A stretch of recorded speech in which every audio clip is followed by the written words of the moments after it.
ধরনের। কয় ধরনের আয়াত? দুই ধরনের। আয়াত মানে নিদর্শন। আয়াত মানে কি? নিদর্শন। আয়াত হচ্ছে এমন জিনিস যেগুলো আল্লাহর অস্তিত্বের উপর স্পষ্ট প্রমাণ বহন করে, এগুলাকে কি বলে? আয়াত।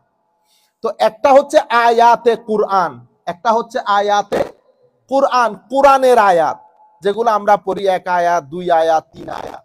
তাইলে কোরআনের আয়াতকে আয়াত কেন বলে? তো এগুলা প্রত্যেকটা শব্দ, প্রত্যেকটা নুক্তা আল্লাহর অস্তিত্বের এক একটা বড় বড় নিদর্শন, বড় বড় নিদর্শন। এটাকে বলে আয়াতে কুরআন।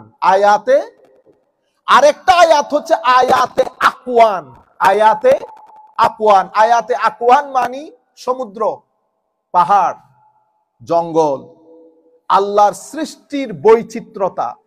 এগুলা হচ্ছে পৃথিবীর মানচিত্রে, ইউনিভার্সের মানচিত্রে আঁকা নিদর্শন, যেগুলো আল্লাহর অস্তিত্বের উপরে স্পষ্ট প্রমাণ বহন করে।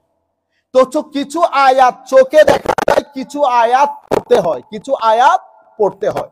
এখানে যে আয়াতগুলার বর্ণনা দিয়েছেন এগুলা কোরআনের আয়াত না, এগুলা হচ্ছে আয়াতে আকওয়ান, ইউনিভার্সের আয়াত, যেগুলো আপনার চতুর্পার্শ্বে প্রত্যেক দিন, প্রত্যেক মুহূর্তে আপনি নিজের চোখে দেখতেছেন, ঘটতেছে। কি? তো ইন্না ফি খালকিস সামাওয়াতি ওয়াল আরদ, প্রথম নিদর্শন আসমান এবং জমিনের সৃষ্টি।